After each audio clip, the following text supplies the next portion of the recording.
E hoje nós estamos aqui reunidos como irmãos, como... Amém? Vamos orar? Senhor, nós estamos aqui. Pai, nós queremos te louvar. Nós queremos te agradecer, ó Deus, por toda a honra, toda a glória e todo o louvor. Bendito seja o teu santo nome, bendito seja o Senhor. Graças, ó Deus, nós te damos. Nós te damos, ó Deus, louvor e adoração. Por isso, nessa noite, nós estamos aqui reunidos para celebrar o Senhor e para dizer quão grande és tu, ó Deus. Bendito seja o teu santo nome. A igreja, ó Deus, reúne para te adorar. A igreja reúne, ó Deus, para aprender mais de ti. A igreja reúne, ó Deus, para entregar todo louvor e adoração. Por isso, ó Deus, recebe o nosso louvor neste momento. Recebe, ó Deus, a nossa adoração, o nosso cântico a ti. Em nome de Jesus. Amém. Glória a Deus. Amém. Te adoramos, Jesus. Te adoramos, ó Pai. Recebe o nosso louvor nesta noite. Recebe a nossa adoração.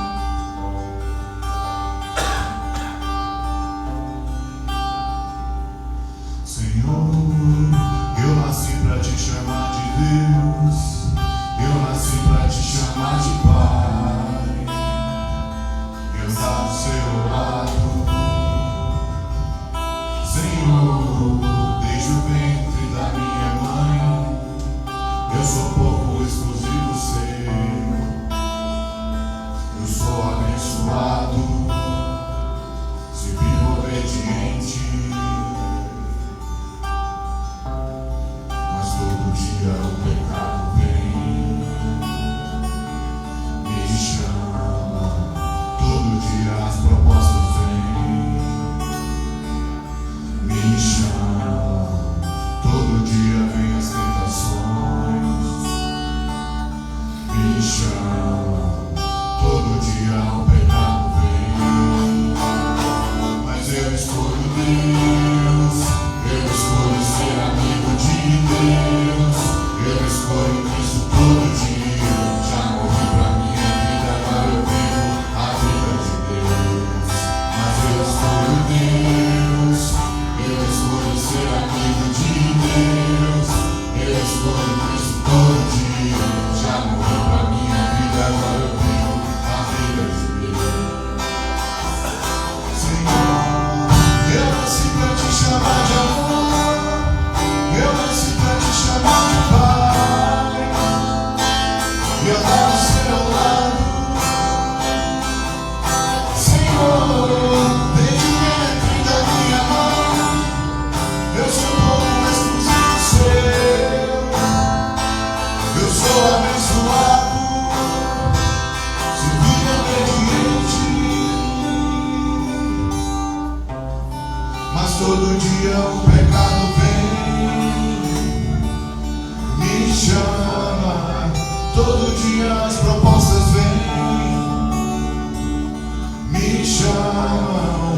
Todo dia vem as tentações, me chamam. Todo dia o pecado vem. Diga isso nesta noite. Nós escolhemos Deus, ó Pai. Escolhemos o Senhor todos os dias. Eu escolho Cristo todo dia. Já morri pra minha vida, agora eu vivo a vida de Deus. Mas eu escolho Deus. Eu escolho ser amigo de Deus.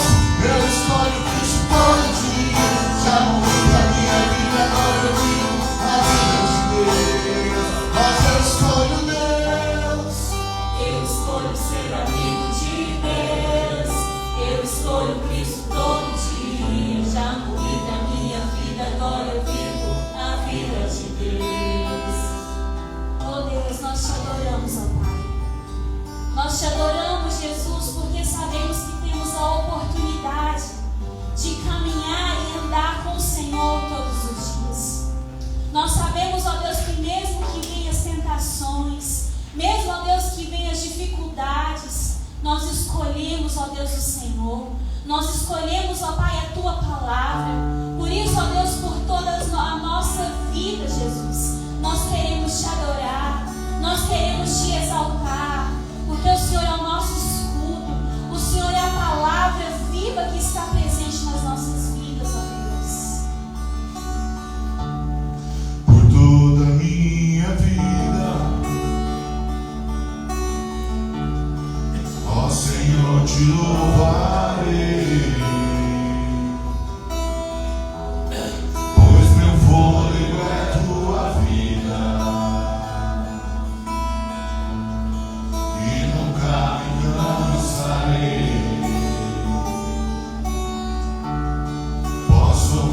a tua voz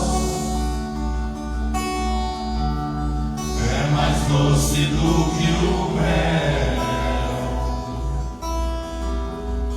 que me tira desta cova e me leva até o céu. Já vi fogo e terremoto, vento forte que passou. Já vivi tantos perigos, mas tua voz me acalmou. Tu das ordem às estrelas e ao mar os seus limites. Eu me sinto tão seguro no teu colo, ó Altíssimo. Não há ferrolhos nem portas que se fechem diante da tua voz. Não há doenças nem culpas que fiquem de pé diante de nós. E a tempestade se acalma na voz daquele que tudo criou, pois tua palavra é pura, escuro para os que nele creem. Oh Deus, nós te adoramos, ó Pai. A tua palavra, Senhor, é o nosso alicerce. A tua palavra, ó Deus, é a nossa fortaleza. Por isso, ó Deus, nós estamos aqui nesta noite, Jesus, para poder aprender mais da tua palavra, para buscar mais o conhecimento sobre as nossas vidas, porque nós sabemos, ó Deus, que a tua palavra é luz para o nosso caminhar. Te adoramos, Jesus. Te exaltamos, ó Pai. Entregamos todo louvor e adoração a Ti.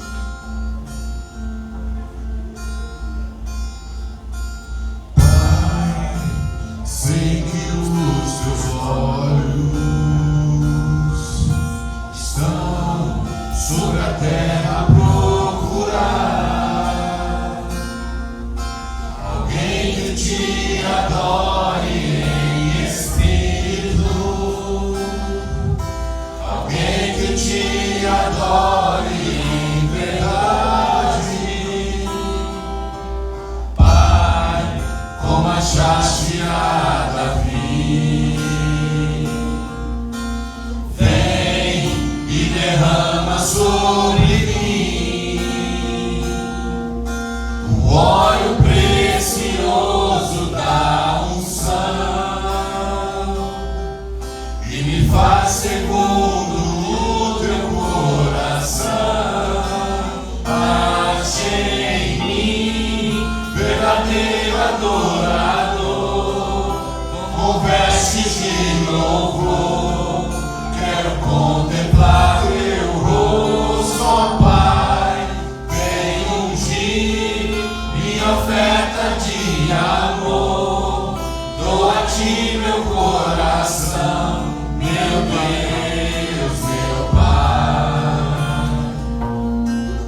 Achei em mim um verdadeiro adorador. Pai, sei que os teus olhos estão sobre a terra a procurar alguém que te adore em espírito, alguém que te adore em verdade. Pai, como achaste a Davi,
Pessoal, muito boa noite, sejam bem-vindos.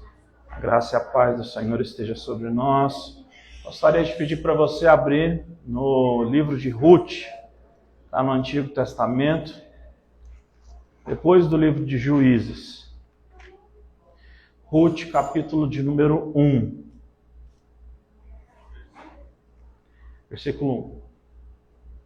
Meu celular está aí, não está?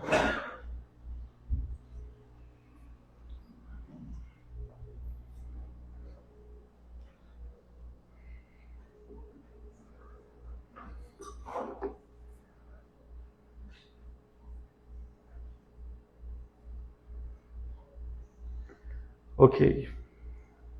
Diz assim então, Ruth, capítulo 1, verso 1. Na época dos juízes, houve fome na terra. Um homem de Belém de Judá, com a sua mulher e os seus 2 filhos, foi viver por algum tempo nas terras de Moabe. O homem se chamava Elimeleque e a sua mulher Noemi. E os seus 2 filhos chamavam Malom e Quilion. Eram efrateus de Belém de Judá. Chegaram a Moabe e lá ficaram.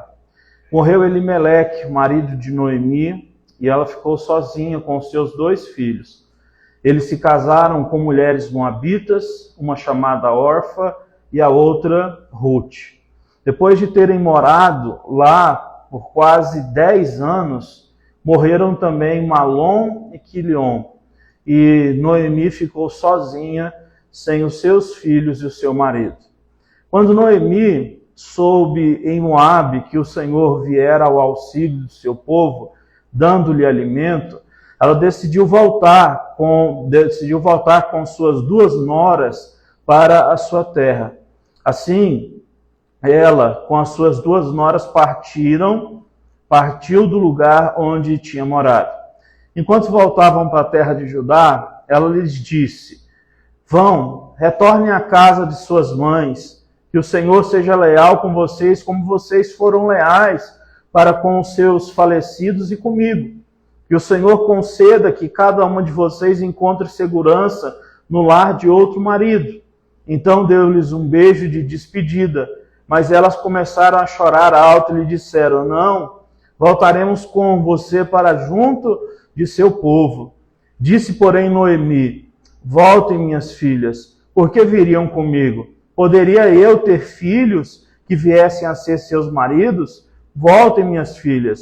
Mesmo que eu pensasse que ainda há alguma esperança para mim, ainda que eu me casasse esta noite e depois desse luz a filhos, iriam vocês esperar até que eles crescessem? Ficariam sem se casar à espera deles? De jeito nenhum, minhas filhas. Para mim é mais amargo do que para vocês, pois a mão do Senhor, ela se voltou contra mim. Elas então começaram a chorar alto de novo. Depois Orfa deu um beijo de despedida em sua sogra, mas Ruth ficou com ela. Então Noemi a aconselhou: veja, sua concunhada está voltando para o povo dela e para o seu Deus. Volte também com ela. Ruth, porém, respondeu: não insista comigo, que eu não te deixarei, e que não mais te acompanhe. Aonde você for, eu também irei. Teu povo será o meu povo, teu Deus será o meu Deus. Onde tu morrer, eu morrerei também, e ali serei sepultada. Que o Senhor me castigue com todo rigor, se outra coisa que não a morte me separa de ti. Quando Noemi viu que Ruth, de fato, estava decidida a acompanhá-la, ela não insistiu mais. E elas prosseguiram, pois as duas até Belém. Chegando todo o povoado, ficou alvoroçado por causa delas. E perguntaram: será que é Noemi? E ela disse: não me chame mais de Noemi, melhor para mim é ser chamado de Mara, pois o Todo-Poderoso tomou minha vida muito amarga. Vamos fazer uma oração? Senhor Jesus, fale conosco nesse dia.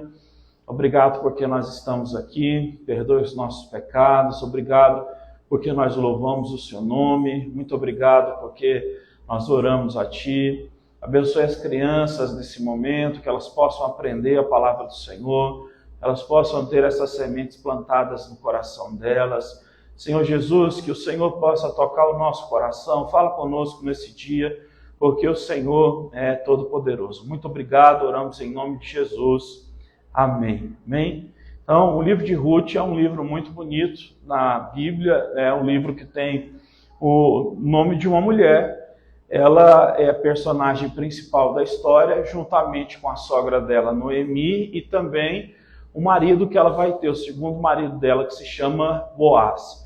A época em que Ruth viveu, juntamente com a sogra dela e Boaz, foi um período pós o período dos juízes. Que período é esse? Antes de Israel ter reis, eles tinham juízes. Eram homens que eram levantados para guerrear contra as nações que vinham contra Israel. Porque o regime nessa época de Israel era teocrático. O que significa isso? Eles eram guiados por Deus. Geralmente se levantava um profeta, né, falando no nome do Senhor, e eles seguiam essas regras. Né? Então era um regime teocrático. Até que, né, eles, depois disso, do período dos juízes, começou o período dos reis, porque o povo de Israel não queria viver mais sem rei, eles queriam ser igual outras nações. Bom, então esse período aqui é antes do período de Saul, que foi o primeiro rei de Israel, e de Davi, que foi o segundo, até porque Ruth, ela é bisavó do rei Davi, certo? Bisavó do rei Davi. Bom, estou falando tudo isso para você, então, entender o contexto aqui do que está acontecendo. Então, esse período aqui é o período pós, né, esse período dos juízes, em que Israel já estava na terra prometida, vivia em muitas guerras, perdia muitas guerras, ganhava outras. É o período em que Deus, né, uma vez Deus foi lá e levantou Sansão, que foi um juiz, outra vez levantou Gideão, que foi outro juiz, levantou Jefté, que foi outro juiz. O livro de Juízes, ele é um livro muito interessante de se ler. Se você pegar o livro de Juízes, eu tenho certeza que você vai gostar da história que esse livro propõe, né? Um livro histórico, um livro mostrando a história de Israel e de outras nações aqui também, como dos Moabitas, dos Filisteus, dos Amonitas e por aí vai. Bom, uma coisa interessante aqui é que eles desceram para Moabe. A família era de Israel, né? A família de Noemi. Ela era casada com Abimeleque, tinha 2 filhos, Quilion e Malom. E quando houve fome na terra de Israel, eles desceram para Moabe. Aqui a gente não encontra nenhum tipo de ordenança do Senhor ou oração feita por Abimeleque, que era o líder da família, para que eles descessem para a cidade de Moabe. Mas eles foram para lá por causa de uma necessidade. E aqui a gente já encontra um problema, porque na vida todos nós vamos passar por necessidades. E quando a necessidade vem, quando as coisas apertam, nós temos a tendência de tomar decisões sem consultar o Senhor. Justamente porque as aflições, elas acabam se tornando tão grandes, a dor, ela vem de uma forma tão intensa, que nós nos tornamos cegos às orientações de Deus, nós nos tornamos cegos, inclusive, em pensar e orar, né? Porque a gente pensa que nesse momento de dor toda, a oração é algo que não vai fazer sentido. Essa é a verdade. Existem dores que os seres humanos passam, aqui a gente está falando de fome. A fome é uma das dores mais profundas que existem, né? Se você for olhar pessoas que já passaram pela fome e até pessoas que estudam esse meio, a fome é uma das coisas mais profundas, é uma das dores mais profundas que o ser humano pode sentir. Eles estão fugindo de uma coisa que é muito dolorosa, né? Que é a pobreza e a fome. Estava faltando comida, não era só uma questão do país sendo atacado, do país estar passando por uma adversidade, era uma grande crise. E o que acontece? Eles desceram, mas eles não consultaram o Senhor. E a gente tem esse problema. A gente pensa que quando as situações elas se tornam muito difíceis, a gente pensa que nós temos que tomar a decisão, não é, da nossa forma, dentro dos nossos instintos, segundo, né, as decisões mais rápidas possíveis para tentar evitar outros problemas. Mas não, somente entregando as situações da nossa vida diante de Deus é que problemas podem ser evitados, é que as coisas podem mudar. Então, a gente encontra esse problema também, Abraão passou por isso, né? Numa época em que houve fome, a Bíblia diz que Abraão desceu para o Egito, e lá teve problema. O filho dele, Isaac, também, uma época teve fome, onde ele peregrinava no deserto, desceu para o Egito, e também houve problema.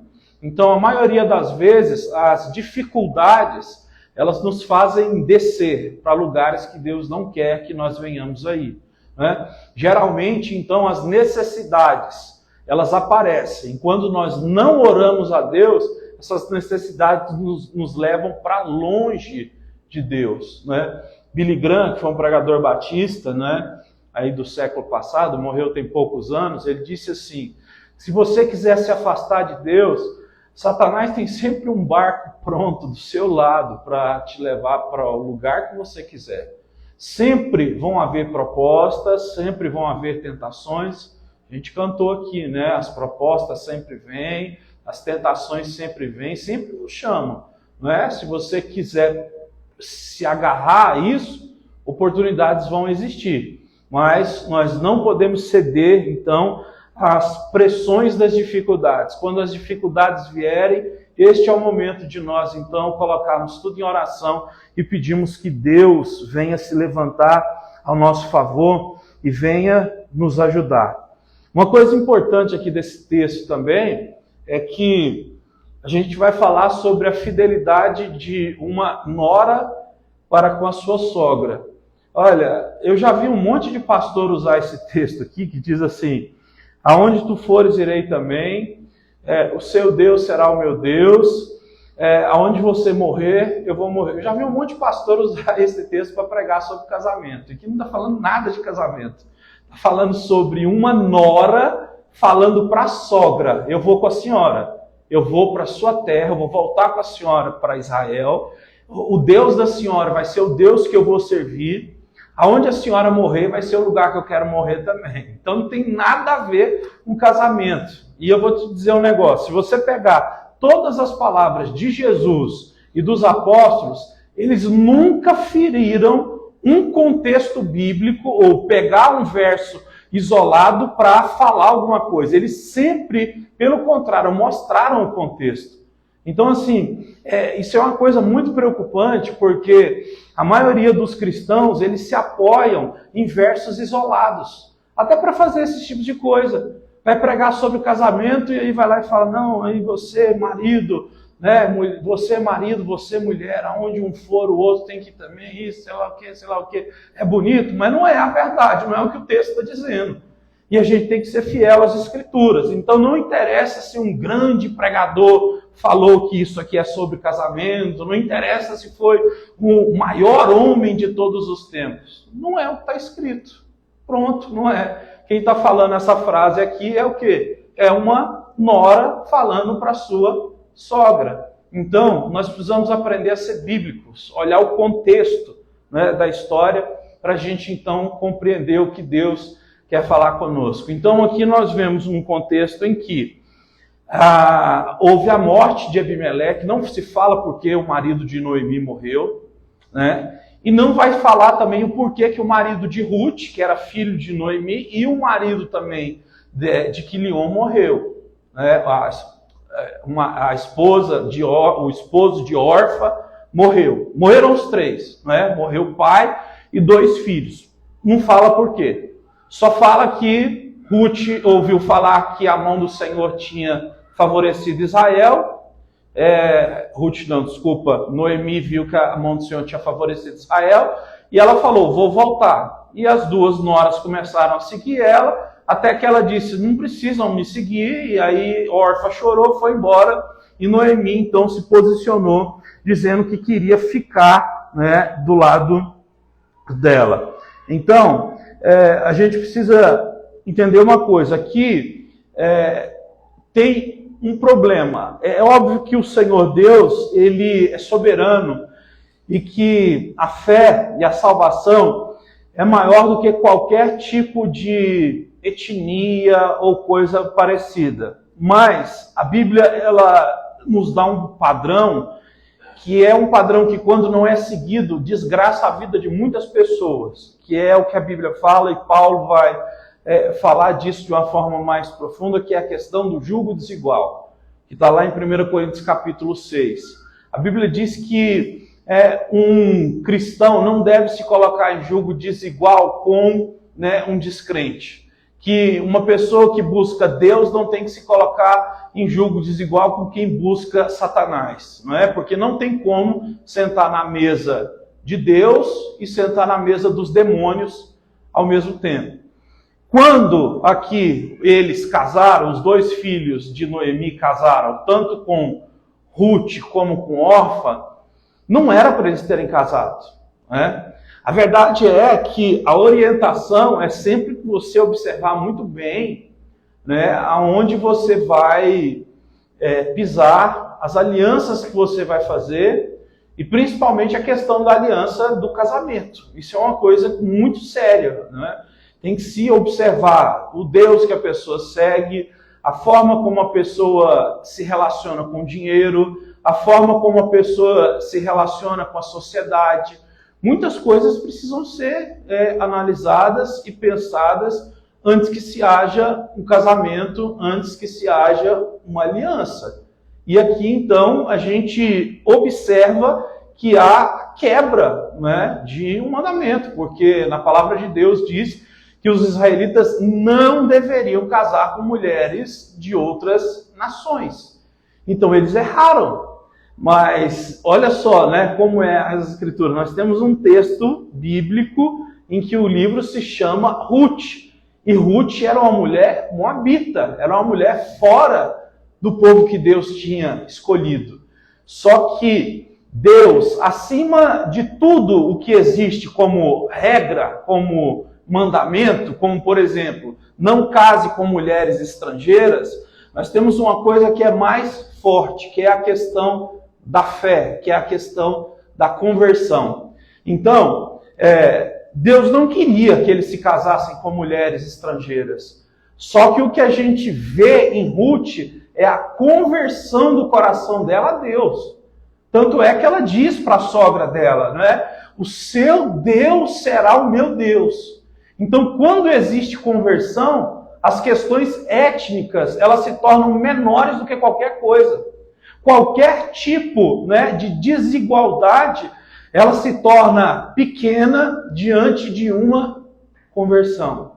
Então nós temos um livro em que uma mulher estrangeira, moabita, o nome do livro é o nome dela, e ela vai ser a bisavó, né, de um dos homens mais famosos de todos os tempos de Israel, que é o rei Davi. Então, a gente precisa entender isso. Nós somos chamados, e que o Senhor realmente espera de nós, é um coração convertido. É um coração que tem a sua posição mudada. Nós, muitas vezes, a gente procura demais seguir as regras, né? Tem que seguir essa regra religiosa, essa regra disso, daquilo. E a gente não entende muito bem, às vezes, que o Senhor está olhando para o nosso coração. Muito obrigado, William. Que Deus está olhando para o nosso coração. Que Deus está realmente vendo se existe uma conversão interna. É por isso que não dá para dizer quem está com o Senhor e quem não está. É por isso que não dá para dizer se existe salvação nessa igreja ou naquela igreja. Sabe, o Senhor conhece o coração. Só Deus o conhece, não é? Só Deus pode fazer isso. Só Ele sonda o coração. E essa questão aqui da conversão dela muda tudo, então. Percebe? Todo o roteiro da história é mudado por causa da conversão de uma mulher. Porque, afinal de contas, se nós formos pensar na lei de Israel, era para uma mulher judia, israelita, ser a bisavó de Davi. Automaticamente a avó seria uma israelita, a mãe também, e por aí vai. Mas quando existe conversão, existe a quebra, sabe? De tudo aquilo que é mal, de tudo aquilo que é contrário. Então, assim, quando existe conversão, Deus faz coisas que são muitas vezes a gente não entende. A Bíblia vai dizer que as coisas espirituais, elas são incompreensíveis para o homem comum, né? Que somente o homem espiritual compreende as coisas de Deus. A Bíblia vai dizer, por exemplo, também que Deus usa as coisas loucas para confundir, né, as coisas que parecem ser sábias. Por exemplo, hoje em dia, você pode perceber que Deus está levantando vários pastores sérios que não usam terno e gravata para confrontar um monte de safado, pilantra, sem vergonha, que fica explorando as pessoas, jogando medo na cabeça delas, para elas dar dinheiro para a igreja, para fazer isso e aquilo. Deus está levantando vários por aí, entendeu? Para fazer essas coisas. Então alguém olha, por exemplo, para mim e vê um rapaz jovem, tatuado, e fala: o que esse cara está falando de Deus? Deus me levantou lá quando eu tinha 15 anos, me ensinou a palavra, me fez estar aqui para falar do Evangelho, né, e para falar contra tudo que esses camaradas estão fazendo por aí. Então Deus faz essas coisas. Deus levanta pessoas que eram para não ser. Não era para eu ser isso, pastor. Né? Eu já falei isso, eu nunca quis ser pastor. Mas Deus faz dessas coisas. E Deus fez isso na história do Evangelho inteiro. Não é? Você vê quando foi chamar Davi para ser o rei, os irmãos de Davi eram guerreiros. O próprio Samuel, que era um profeta, queria ungir, não é? Eliabe, o irmão de Davi, como rei. Mas aí Deus diz no coração dele: não, eu não olho como o homem olha. O homem olha a aparência, a altura, a força. Eu olho o coração. Chegou Davi, o irmão mais jovem, o mais novo, pequeno. Deus disse: derrama o óleo na cabeça dele, porque esse vai ser o novo rei de Israel. Então é assim que Deus faz. E a história de Ruth é esse tipo de história. Então Ruth, ela fala para nós, ou ela nos deixa o recado sobre o que é lealdade. Lealdade. Porque as palavras dela demonstram lealdade, né? Não só a pessoa da sua sogra, mas sim a Deus também. Então, ela foi guiada a ser uma mulher leal. E mais do que isso, aí eu preciso te dizer um negócio. A Bíblia diz então que ela voltou com a sua sogra, né, para a terra de Israel. E ela fez um compromisso de sustentar ela e a sogra, porque a sogra certamente já era uma mulher de idade. O que se fazia naquela época? Existia uma lei em Israel, que está em Levítico, que diz que todas as pessoas que tinham plantações, que tinham campos, eles eram obrigados a deixar pessoas que não tinham renda, pessoas pobres, a colherem as coisas que sobravam no chão. Por exemplo, se era milho, as espigas que ficavam lá no chão, tinha que deixar as pessoas pobres passarem depois da colheita e pegar aqueles milhos. Foi isso que ela começou a fazer, e ela era muito leal. E as pessoas começaram a ver a lealdade dela para com a sogra dela. Tem uma coisa que é um pouco estranha para mim, que é pessoas que se dizem leais a Deus, mas que não são leais a mais ninguém na face da terra, sabe? Isso é um pouco estranho, né? Falar sobre isso, porque eu conheço muita gente que se diz leal a Deus, mas não é leal a mais ninguém, sabe? Ninguém vê essa lealdade manifesta no amor ao próximo, por exemplo. Essa lealdade não está manifesta, por exemplo, a uma lealdade profissional, né? Às vezes a gente encontra pessoas que falam mal de tudo, de todos. Isso é falta de lealdade, né? Então, ainda que alguém se diga leal, essa pessoa, ela somente será abençoada se essa lealdade for demonstrada num nível humano, né? No caso, ela sustentando a sogra. O texto sagrado vai dizer que as pessoas olhavam e diziam: como essa mulher faz isso? Ela não precisava fazer isso. Olha o que ela está fazendo pela sogra dela, olha o que ela está fazendo por Noemi. E todo mundo começou a olhar com bons olhos para Ruth, né?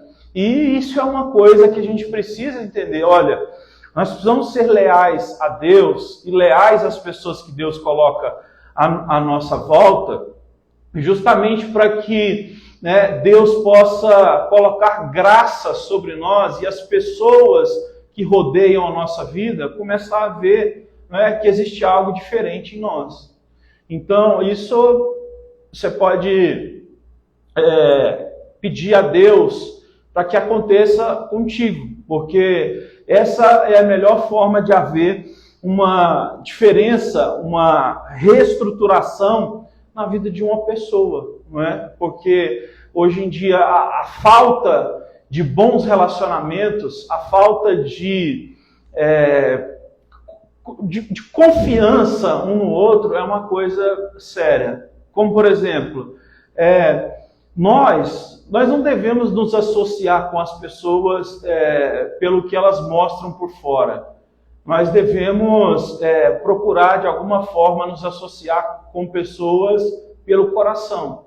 A gente tem que ver como aquele coração se revela para conosco, se existe a mesma sintonia, se existe o mesmo desejo de acertar, de mudar, de ter Deus, de crescer em Deus. Tem que haver sincronia, tem que haver sintonia, senão não dá certo, não é? Senão é como num casamento, né? Um puxando para cima, outro para baixo, não vai dar certo. Então, a gente encontra, né, em Ruth pessoas que começaram a decifrar o coração dela, porque o trabalho que ela estava fazendo era um trabalho que ninguém via, né? É o trabalho de quem passa no fim da tarde para pegar as espigas deixadas no chão. E isso começou a correr, e todo mundo começou a ouvir falar sobre isso, e isso foi de benefício para ela. Bom, então, a fidelidade dela, né, foi maior, ou foi mais bem vista do que a etnia dela, porque era para ela chegar em Jerusalém e sofrer. Jerusalém era para ela sofrer preconceito, não é? Porque os israelitas mesmo sabiam da lei, eles seguiam a lei e não podia se casar com outra mulher. Aquela mulher solteira ali, ela sofreria muito preconceito, mas a fidelidade dela, né, a pessoa da sogra dela, no caso era um reflexo da fidelidade dela a Deus, que refletia na fidelidade dela à sogra. Aquilo ali se espalha e todo mundo começa a olhar com bom ânimo para ela. E aí então entra a história, né, do casamento que ela vai ter. Porque o que acontecia? Uma mulher, quando perdia o marido, ela teria que se casar com um irmão mais novo do marido, certo? Só que Abimeleque não tinha irmãos, né? Malom, Quilion, os filhos de Abimeleque, eles não tinham, né, irmãos, só tinham os dois, morreram os dois. Então, o parente mais próximo, de alguma forma, teria que casar com essa mulher. E Noemi, então, ela percebeu que existia um homem que ainda era parente, um parentesco distante de Abimeleque e dos filhos. Só que esse homem, ele não quis comprar as terras ali e ele não quis se casar com Ruth. Só que existia um parente ainda mais distante chamado Boaz. E o lugar em que Ruth colhia o milho que sobrava era justamente na propriedade de Boaz. Boaz, inclusive, um dia se levantou e manifestou para os homens que trabalhavam para ele que ninguém deveria tocar naquela mulher. Não deveria haver, né, risco nenhum de estupro contra ela. Deixe ela trabalhar em paz. Ele é o dono da terra. Acontece então que Boaz, ele começa então a perceber, de alguma forma, existe uma intervenção de Noemi. Noemi vai dizer para ela que ela tem que deitar aos pés de Boaz depois de um tempo. Noemi vai instruir ela como ela deve agir, não é?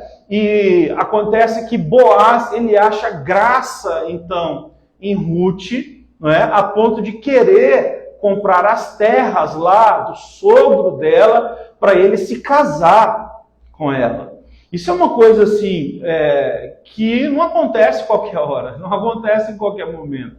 Justamente porque era uma questão muito difícil, envolvia muito dinheiro, envolvia muitas questões familiares, existiam muitas coisas envolvidas em tudo isso, mas a fidelidade de Ruth, ela chamou a atenção do coração de Boaz. E Boaz, ele se levantou então, o termo que era usado era remidor. e existia uma lei em Levítico 22 que se chama a lei do levirato, né? Então, que o homem que fosse o parente mais próximo teria que se casar com a mulher que ficou viúva. Boaz não era o mais próximo, mas ele negociou com o homem que era o parente mais próximo para ele poder se casar com Ruth. Então, a história de Ruth aqui, no capítulo 1, e só falei algumas coisas aqui do capítulo 2 e 3, é a história de uma pessoa que mostra fidelidade, de uma pessoa que mostra constância, de uma pessoa que mostra perseverança, de uma pessoa que não fica mudando de ideia toda hora. O que existe, né, de real na história de Ruth para nós levarmos para a nossa casa, e essa é a nossa conclusão, é que, em primeiro lugar, acima de tudo, né, a conversão do nosso coração é que vai mudar toda a história da nossa vida. Foi isso que mudou a história da vida dela. A conversão dela ao Deus verdadeiro, ao Deus Todo-Poderoso, Deus de Israel, Deus de Abraão, Isaac e Jacó.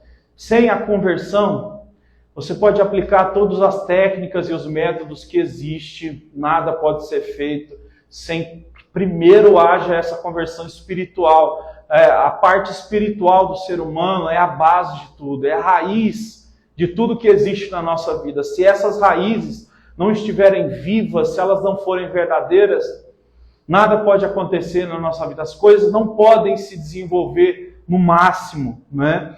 E depois disso a gente percebe que a fé dela, ou a lealdade dela, a fidelidade, a palavra fidelidade, a palavra lealdade, usadas ali com relação a sua sogra Noemi e a Deus, são palavras muito próximas. Lealdade e fidelidade, que se manifestava no meio comum. Então, é necessário que a nossa fé seja algo visível. Algo que seja visível, não somente na pessoa individual, mas que seja visível com outras pessoas à nossa volta, sabe? A nossa lealdade à nossa esposa, a nossa lealdade, por exemplo, no trabalho que se tem, né? Ser leal à pessoa que você trabalha para ela. Paulo vai falar sobre isso, né? Que os trabalhadores têm que ser leais aos seus patrões e por aí vai. Então, quando você encontra uma pessoa leal, né, a outras pessoas, você está encontrando uma coisa muito rara, uma coisa muito nobre, né? E queira Deus que Ele envie, né, para as nossas vidas amigos leais, pessoas leais para estarem do nosso lado. Essas pessoas, elas vão fazer a diferença na nossa vida, porque elas vão, em particular, elas vão falar conosco coisas que podem nos ajudar a crescer, e em público elas vão sempre procurar nos puxar para cima para que elas cresçam junto conosco. Então, nós precisamos de gente assim do nosso lado. A Bíblia diz, né, que o amor, ele encobre a multidão de pecados. É um texto difícil para muita gente interpretar, mas é que o amor, quando existe amor de verdade, você não procura expor. É tipo igual lá o problema dos filhos de Noé. Noé ficou bêbado e ficou nu, o filho dele chamou lá os outros irmãos. Olha lá, meu pai está bêbado, está pelado. Né? Mas o amor, quando ele existe, você cobre a nudez ali do pai, né? E não deixa com que aquilo ali vire motivo de escândalo para outras pessoas, né? E não é que você está cobertando o pecado, mas você vai trabalhar com aquilo ali de forma específica, né? Então o amor vai cobrir essa multidão de pecados para que você ajude essa pessoa em particular. É óbvio, se essa pessoa não quiser ser ajudada, aí são outros 500, né? E por fim, então, Deus há de abençoar os homens e as mulheres que são fiéis a Deus, fiéis a pessoas, né? Pessoas que são humildes o suficiente para estarem sempre começando e fazendo coisas que são pequenas aos olhos humanos, como colher espigas para o sustento dela e da sogra dela. Ela casou com um dos homens mais ricos que tinha em Israel e essa mulher não tinha intenção nenhuma de fazer isso. Esse é o grande ponto, né? Enquanto existem muitas pessoas querendo enganar umas às outras para ter uma oportunidade melhor na vida, sei lá, de ter mais dinheiro ou de fazer alguma coisa, nós encontramos uma mulher de coração puro, de coração convertido, de coração leal, né? Que faz somente o que ela se propôs a fazer, que era ter o sustento dela e o sustento da sogra dela, e Deus abençoa ela e ela se casa com aquele homem que achou graça sobre ela, né? Um homem que olhou para ela e viu, né, que era uma mulher que tinha graça, casou com ela e ela cumpriu, né, o papel dela sendo uma mulher que continua ajudando a sogra e veio a se tornar então uma mulher que está na linhagem de Davi, né? Na linhagem de Davi, o que significa? Jesus nasceu na linhagem de Davi. O homem Jesus, ele nasce dessa sucessão, entendeu? Da sucessão de Ruth para frente ali, lá na frente, muitos anos depois, nessa linhagem, o nosso Senhor Jesus Cristo, ele vem. Então, que fique claro para nós, que Deus possa nos dar graça para a gente sempre ser fiel, leal e buscar ter um coração convertido. Vamos nos colocar de pé para a gente fazer uma oração?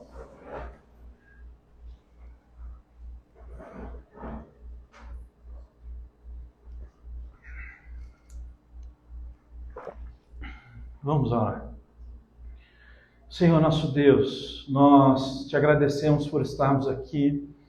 Nós estamos aqui diante da sua palavra e nós queremos te pedir que o Senhor nos ajude a ser fortes nos tempos de dificuldade. Nós temos a história aqui de 3 mulheres que perderam cada uma os seus maridos e elas, Senhor Deus, tiveram que ter força. Que o Senhor nos ajude nos momentos de dificuldade, nos ajude a não sair da posição só porque as coisas se tornaram difíceis. A verdade é que o fato de Elimeleque ter levado a sua família para Moabe não foi uma orientação do Senhor. Não nos deixe, Senhor, viver a vida sem a sua orientação, fora da sua vontade. Porque sair da sua vontade é entrar em lugar nenhum. É entrar no vazio, é entrar no caos, é entrar na confusão, é entrar na dúvida, é entrar em todo tipo de perturbação. Mas dentro da tua vontade a convicção, dentro da tua vontade existe paz, dentro da tua vontade existe, Senhor Deus, toda sorte de bênçãos que o nosso coração pode querer. Senhor, que o Senhor possa nos abençoar, para que nós possamos ter o coração rendido ao Senhor e todos os dias sendo santificado. Aonde não houve conversão, que o Espírito do Senhor possa tocar, possa visitar, possa mudar, porque quando o Senhor, ó Deus, visita o coração daquele que diz, eu abro mão dos pecados para viver Jesus Cristo, existe conversão e a mudança acontece. E essa pessoa agora já não anda mais de qualquer jeito, ela anda na sua direção. Que o Senhor possa fazer isso em mais pessoas pelo teu poder, Senhor. E aonde já existe conversão, que o Senhor traga santificação. E que essa santificação seja progressiva sobre nós, sobre os nossos corações, é o nosso pedido no nome do nosso Senhor Jesus Cristo. Pai, nós pedimos a Ti que o Senhor nos ajude a ter lealdade, Senhor Deus, e fidelidade para contigo. E que essa fidelidade e essa lealdade, ela possa ser manifesta, ó Deus, nos nossos relacionamentos com as pessoas à nossa volta. Pai, nós pedimos a Ti que o nosso coração, ele não seja um coração malicioso, que não seja um coração cheio de astúcia humana para tentar de alguma forma obter coisas pela nossa maquinação, pela maquinação da nossa mente. Que assim como Ruth, que ela fez o que tinha que ser feito, com humildade chegou e ela simplesmente cumpria aquela lei de pegar as espigas que sobravam da colheita. E dessa forma, Senhor, a única coisa que ela estava interessada era em cumprir o papel dela de cuidar dela e da sogra dela. E essa mulher, Senhor Deus, então, ela foi agraciada por Ti, ela não sofreu o preconceito dos demais, porque a sua atitude era pura, que o Senhor nos deu um coração puro, que o Senhor nos deu um coração diferente, que o Senhor nos deu um coração que tenha a sintonia diferente, para quando as pessoas olharem para nós, percebam que nós não andamos no padrão desse mundo, que é um padrão que tenta se sustentar por invejas, ciúmes, discussões, malícias, mentiras. Que o Senhor tenha misericórdia de nós, lave o nosso coração no teu sangue e nos ajude a ser puros. Se essa mulher, ó Deus, que seguiu a orientação da sogra e ali esteve naquele dia com Boaz e casou-se com Boaz, não foi porque ela foi uma mulher que se deu a Boaz, se entregou, ou se sensualizou, ou foi erótica diante desse homem.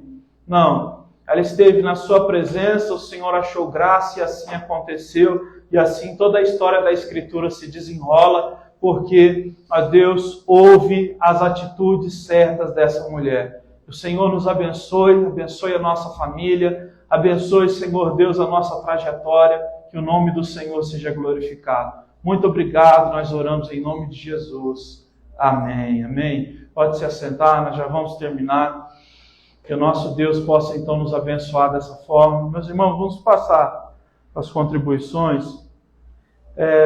Uma coisa, a gente tem as ofertas da igreja, só que existe os compromissos que são fixos, né? Por exemplo, o valor dessa sala aqui por mês é R$ 2.800 o aluguel. É um valor fixo.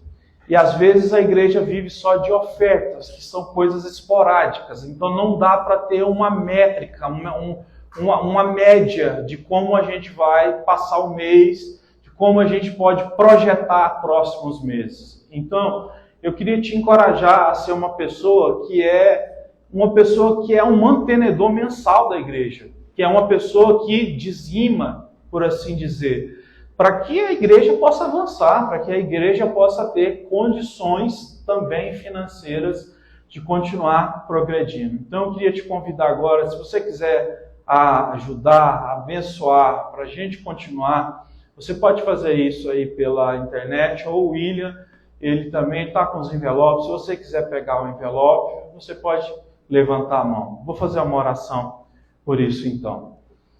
Senhor Jesus, que o Senhor possa abençoar essa igreja, possa abençoar a vida de cada um dos meus irmãos que estão aqui nesse dia de hoje.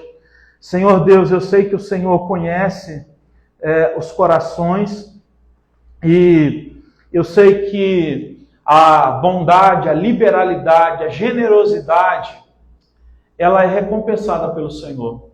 Nós não estamos falando de barganha, nós estamos falando, Senhor Deus, sobre um coração que se despreende das coisas naturais, porque entende, Senhor Deus, que a vida é muito mais do que acumular, a vida é muito mais do que viver consumindo. A vida é, Senhor Deus, para a gente também cuidar das pessoas e cuidar daquilo que faz bem para as outras pessoas. Que aconteça assim. O Senhor abençoe essa igreja, que o Senhor abençoe, Senhor Deus, esse ministério, que o Senhor abençoe o trabalho de cada um, que o Senhor abençoe as portas abertas na vida de cada um. Assim nós oramos em nome de Jesus. Amém. Amém. Deixa eu só ler para vocês, porque muitas pessoas elas têm muita dúvida e muitas pessoas elas perguntam assim, pastor, dízimo existe? O dízimo era uma coisa que existia só lá em Israel. Bom, a verdade é que a palavra dízimo em si mesmo, ela não é para a igreja cristã. Ela é somente uma métrica usada. O que é uma métrica? É uma figura, não é? Porque existe a necessidade da contribuição na igreja. Você vai ver isso sendo falado desde o capítulo 2, que foi quando a igreja foi formada. E você vai ver, por exemplo, Paulo citando claramente como devem ser, né, as contribuições. Deixa eu só ler rapidamente aqui o comentário de 2 Coríntios, do capítulo 9, do reverendo Hernandes Dias Lopes. Ele vai dizer o seguinte: a Bíblia, ela diz que quando você semeia dinheiro, você colhe dinheiro. Se você abrir a sua Bíblia aí agora, em 2 Coríntios capítulo 9, você vai ver que lá está escrito: aquele que semeia pouco, colhe pouco. Aquele que semeia muito, colhe muito. Alguns vão dizer, isso é loucura, mas eu estou dizendo só o que está aqui. Você não é obrigado a acreditar na Bíblia e nem nessa interpretação, mas é o que está escrito, né? Então a gente está fazendo uma interpretação de texto aqui. Então, está escrito que aquele que semeia dinheiro, colhe dinheiro. Fala-se sobre generosidade. Quando você é generoso, você recebe generosidade. A quem dá liberalmente, ainda lhe será acrescentado mais e mais, e aquele que retém mais do que lhe é justo, ele retém para sua própria perda. A alma generosa, ela prosperará. Quem dá de beber ao sedento, ele também será recompensado. Jesus também disse que aquele que der será abençoado com a medida calcada, sacudida e transbordante. Aquele que der de forma generosa será recompensado e receberão de volta. A palavra de Deus diz que o generoso será abençoado. O que dá ao pobre não terá falta nenhuma. Quem se compadece do pobre, ao Senhor está emprestando, e esse lhe paga o seu benefício. Bom, então o texto bíblico fala sobre generosidade, fala sobre a importância da generosidade nas questões da obra de Deus, né? É uma generosidade que tem que ter, pelo menos, uma métrica, como eu falei, justamente para que haja um mínimo de planejamento, né? Porque se a gente vive no escuro, né, o tempo inteiro, a igreja não consegue planejar. A gente pode viver da fé, e é aquilo que eu sempre fiz. Desde que a igreja existe, sempre foi pela fé, né?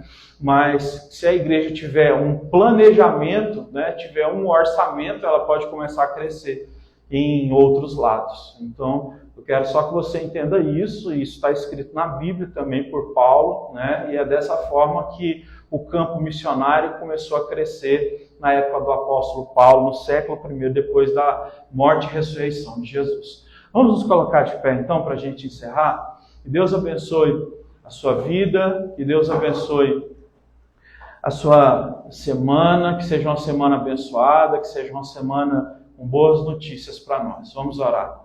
Senhor Deus, eu quero te agradecer por esse dia. Muito obrigado por tudo que o Senhor nos permitiu ter e viver. Que o Senhor nos dê uma boa semana. Traz boas notícias para nós, Senhor. Nos dá força, nos dá graça, nos dá saúde. Nos traz as suas bênçãos, ó Pai. Sem ti nós nada podemos fazer. E nós oramos colocando tudo nas tuas mãos para podermos, nesse dia de hoje, encerrar este culto agradecendo ao Senhor pela sua fidelidade, pela sua bondade, porque o Senhor é maravilhoso. Muito obrigado por tudo, assim seja em nome de Jesus. Amém. Amém. Falta 15 minutos para dar o horário, vamos cantar um louvor? Você pode, Iago? Vamos cantar um louvor a Deus? Nós estamos ainda abaixo do horário.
Ele me amou.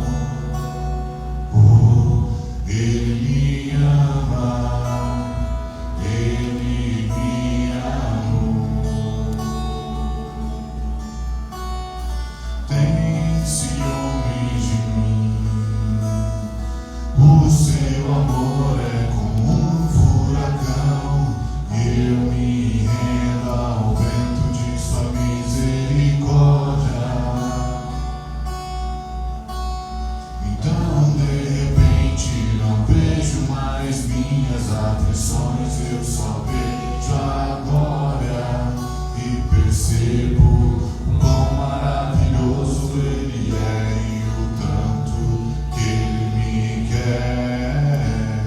Oh, Ele me amou.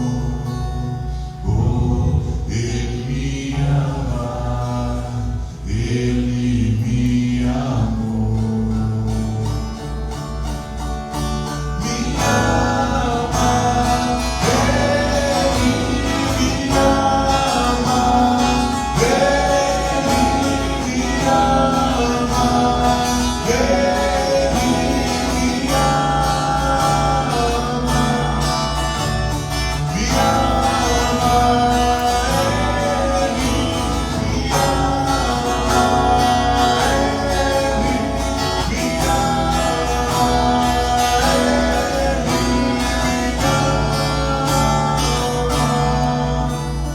somos o herança e o nosso galardão.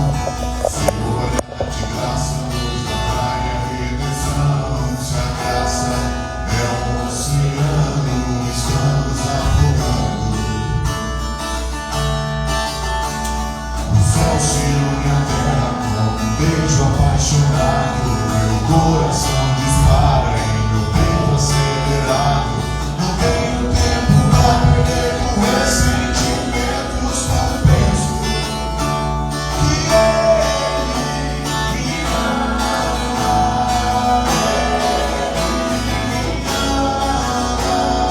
Ele me ama.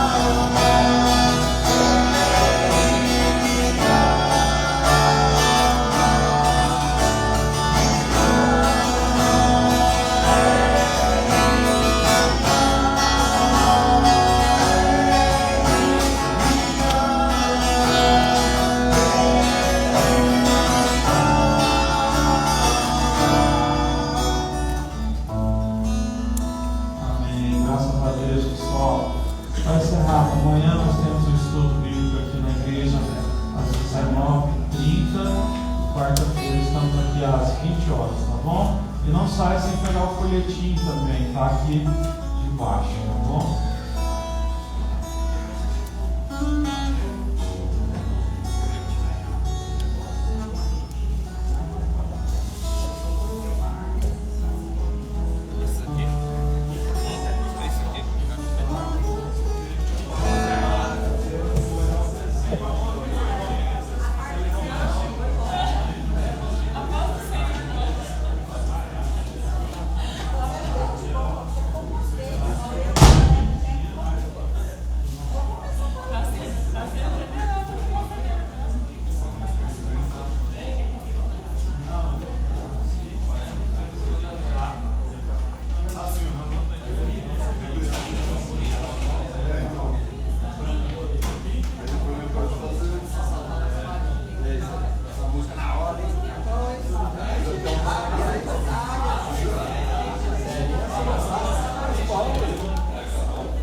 Vai.